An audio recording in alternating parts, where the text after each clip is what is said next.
A stigli smo i do potrage koja donosi zanimljivu nekretninsku priču zadarskog župana, o čemu je riječ i što sam župan kaže, zna Tomislav. Da, njegova imovinska kartica jedna od najduljih. 3 kuće, 2 stana, Mercedes, lovačko oružje, dionice.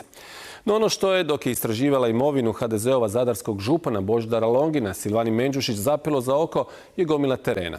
Čak 40-ak raznih čestica i deseci tisuća kvadrata zemlje i to u dijelu županije gdje njegovi stanovnici žive kao u 19. stoljeću. Bez asfalta, kanalizacije, a uličnu rasvjetu imaju kad potegnu kabel od stupa do utičnice u kući. Zašto je baš tamo nakupovao 200-tinjak tisuća kuna vrijednu zemlju, ali kako i zašto sada kupuje nekoliko milijuna vrijedan teren u Zadru, evo priče.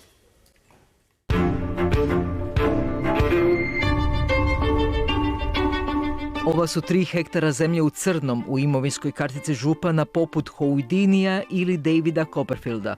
Malo ih ima, malo nema. Ono što sam ja prijavio je ono gdje sam ja vlasnik 1/1. I gdje sam ja to kupio, platio i knjižio se. Onog časa kad ja steknem uvjete za upis, ako ih steknem, naravno da će se onda upisati na to. Ono što je... Na ova 2 hektara? Da, ali to... Otplaćujete 2 hektara vinograda u Crnom. Obročno. Koliko je kvadrat? Pa gledajte, to su privatne stvari. Kao zamjenik župana 2013. upisuju u imovinskoj kartici da je suvlasnik 3 hektara vrijednih 600.000 kuna. 4 godine kasnije vlasnik je samo 0,1 hektara koje procjenjuje na 100.000 kuna. Jednog će dana biti vlasnik 2 hektara. Shvaćate kolika je diskrepancija u vašoj imovinskoj kartici? Dakle, u jednom trenutku ste suvlasnik, u vašoj imovinskoj kartici piše da ste suvlasnik gotovo 3 hektara na toj čestici. Točno. A sada ste vlasnik samo, koliko? 1000 kvadrata. Ali gledajte, rekao sam da se nije ispunjavala imovinska kartica nekada prije 17 godina, 18 godina, jednako kao što se danas ispunjava. Ja sam moju karticu, kad sam postao župan, ispunio uredno. Dovoljno je pogledati zemljišne knjige da se vidi kako je puno vlasnika, država i društvenih uređenja preoralo ovu zemlju. 1922. upisana je obitelj iz Arbanasa, 72. postaje društveno vlasništvo, 99. se upisuje Republika Hrvatska, pa to ona daje Hrvatskim šumama, to poduzeće pak mijenja zemlju s općinom Zemunik. Šta će općini, neće saditi tamo? 2001. na tu česticu upisuje se privatni vlasnik, Longinov tadašnji poslovni partner. Zadarski župan u to vrijeme upravitelj šumarije Zadar, a volonterski član županijskog poglavarstva u resoru prostornog planiranja. 8 godina kasnije Norveški fond na tu česticu stavlja hipoteku od čak 1.400.000 eura. To vam ne znam ja. To vam zaista ne znam. Nisam vlasnik bio, niti sam još uvijek, pa onda ne mogu vam to reći. Za mjesec je dana hipoteka izbrisana. Longin će upisati ove hektare kada budu njegovo vlasništvo. Sada je na toj zemlji upisana druga osoba, nekadašnji poslovni partner u poslovima hortikulture. Koliko još rata imate? Vidjet ćemo još s obzirom na urod koji bude u vinogradu i tako. No u Arkodu pregledniku poljoprivrednih površina koristi je županov sin, koji na početku parcele ima rasadnik i već 14 godina registrirano poduzeće koje se bavi hortikulturom. Tvrtka s 10 zaposlenih prošle godine poslovala s dobiti, a imala je prihod od gotovo 1.000.000 eura. Taj vinograd koristi prema Arkodu vaš sin, koliko sam razumjela, koji ima i tvrtku. Da. A vi otkupljujete od svog sina? Ne. Nekadašnji vlasnik je to, s obzirom da je čovjek otišao u mirovinu i nije dobrog zdravstvenog stanja, ponudio i mi smo se prihvatili jednostavno raditi malo.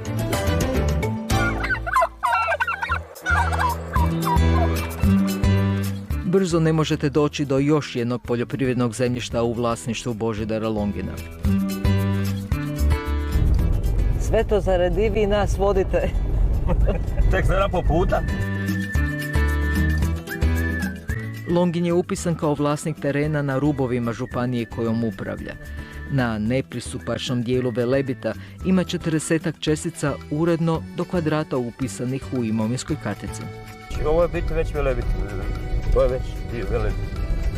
Do Dubokog Dola vozimo se u terencu sa Svetozarom Birkićem, dugogodišnjim stočarom iz Medviđe.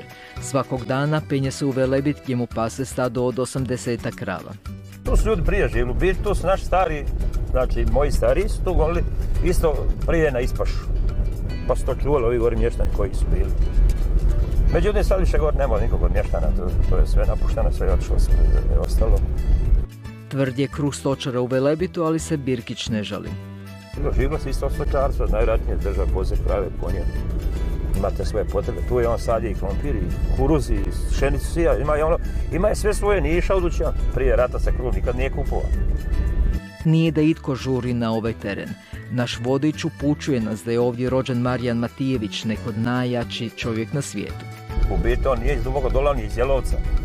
Ali u biti to više se ne pozna, to je već sve zaraslo više, šikaru. Do tamo se više ne može ni doći. Matijevića citiraju da je svojedobno rekao kako je rođen di vukovi viju, di lisice laju, di skakavci žito pojedoše, tamo di se rđa sije, a niču junaci. Dio zemlje vas je zaboravljen. Radi se u urbanim sredinama, a ovo što tiče ovoga prostora, ovdje dignute se od ovoga ruke. A ovako kad je čovjek sam, jednostavno pripušten je sam sebi. Brdski put napravljen 80-ih sam je Birkić sanirao prošlog proljeća. Ove ga je jeseni velika kiša razrovala. Područje je ovo bez signala i bez ljudi.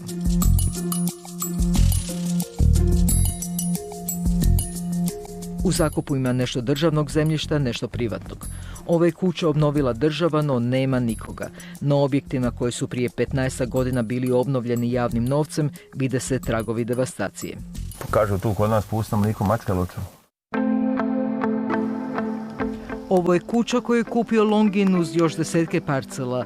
Još prije 20 godina kupuje to od privatnih vlasnika starosjedioca. Investicija nije nelegalna, ali je neobična.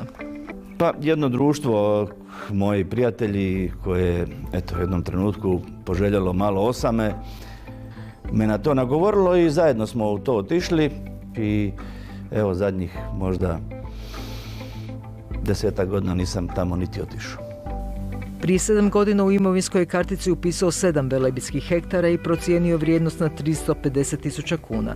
Sada je naveo 3,5 hektara vrijednih gotovo 200.000 kuna, više od 10 mjesečnih plaća župana. Moja imovinska kartica se sigurno nije mijenjala na više nego na niže. Mislim da sam jedan od rijetkih dužnosnika kojeme pada imovina, a ne da raste u odnosu na prvi put kad sam popunio karticu 2004. Kaže da su sva njegova zemljišta kupljena prije nego što je postao dužnosnik.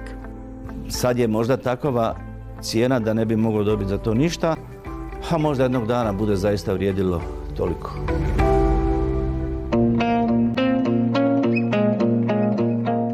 Stara investicija za sada se čini bezvrijednom, ali jednog dana i to se može oplemeniti. U sustavu ekoloških potpora može se po hektaru dobiti do 12.000 kuna godišnje. 3 hektara po oko 10.000 kuna znači da bi se teren mogao isplatiti za 7 godina. O potporama za krške pašnjake, oni koji se time predano bave, imaju svoje mišljenje. Nije dovedeno sve u red, znači ima puno poljoprivrednika koji rade, koji jednostavno zalažu se, a ima poljoprivrednika koji definitivno manje rade. A isto su u sustavu koji primaju poticaje. Ako se to uspije dovesti do kraja u redu, da će biti dobro. Loše je prošao skandal s mitom za upisivanje krških pašnjaka, stajao je gradonačelnicu Gračaca Fotelje, ali Longin kaže da nije upoznat s tim. Ja gospođu znam kao županijsku vijećnicu, poznam je kao načelnicu općine, a ovaj drugi dio priče zaista mi je nepoznat. Poznato je zato mještanima. Još dalje od Dubokog Dola, stočarstvom se bavi obitelj Lukić iz Otrića. Imaju krave, pčele, a nemaju puta, nemamo vode, nemamo rasvjetu, nemamo kanalizaciju. I na njihovu su se zemlju upisivali prije par godina drugi. Pa na našu zemlju se dosta njih bilo upisalo se. Našu privatnu zemlju. Državnu zemlju nismo dobili, niti možemo dobiti. Zato što navodno nije sproveden natječaj, mada je ta državna zemlja koja se nalazi ovdje iznad nas već upisana. Vjerovatno bez natječaja, ne znam.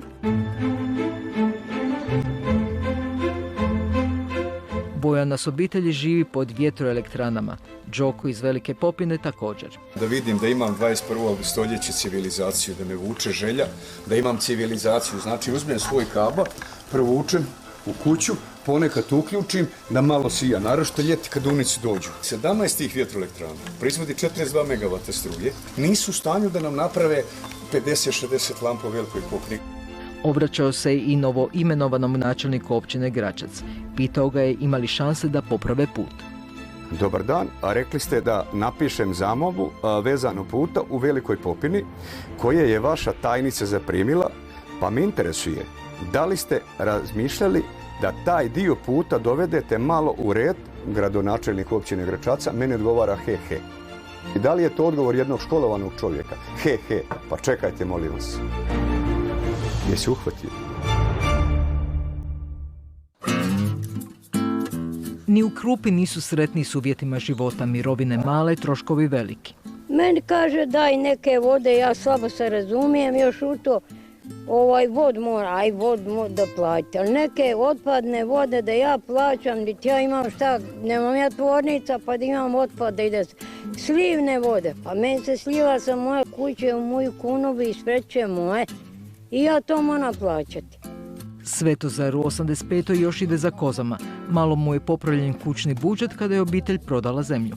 Ovo moj teren bio, pa on je odgar prvi došao i zovu da će, šta ja znam, nije rekao, daj mi taj teren, prodaj, staro kuće što je bila, sad je moja kuća. Vama je rekao, vaš teren? Da. Ko je došao? Bože Longin. I htio je kupiti vaš teren? Da, uzme i uzeo je. Laže selo, lažu ljudi, tvrdi Longin. Neki mještani kažu da i ovaj otočić s mlinicom na Krupi u vlasništvu zadarskog župana. Pa i to isto sam čuo da je moje, neki dan su mi rekli to je sigurno, kaže vaše, ja kažem, volio bi da je možda, ali evo, nažalost nije. Evo, neki ljudi kad bi nas vidjeli ovdje u ovom hotelu, vjerojatno bi rekli da je i ovo moje, ne znam, tako da na te priče zaista ne bi komentirao. Znači, Svetozar se možda zabunio? Svetozar sigurno nije sudjelovao u tome. Na česticama koje spominje Svetozar nije upisan Longin, nego tvrtka Cedar koja crpi s izvora Krupe. Punionica vode prazni svoju blagajnu. Poduzeće Cedar ne stoji dobro, više od 40 dana su u blokadi. Župan Longin jedan je od bogatijih lokalnih dužnosnika. Uz roditeljsku kuću, niže stanove, zemljišta, traktor i Mercedes. Od kad sam dužnosnik nisam kupovao, od kad sam župan nisam kupovao, od kad sam zamjenik župana nisam kupovao ništa. Prema tome, vrijednost zemljišta je pala u odnosu možda na nekada u ovom trenutku. Do kraja mandata u svibnju sljedeće godine kani obići sve općine u sastavu županije. Sigurno ću nastojati, možda, ovisi o vremenu naravno, do kraja mandata, sve općine u moje županije obići biciklom. I to mi je isto gušte. A možda se popne i do Dubokog Dola. Sutra se potraga bavi istraživanjem koje je pokazalo i dokazalo na koji točno način boravak u prirodi jača imunološki sustav djece. I što nam se događa zbog života u urbanim i sterilnim sredinama?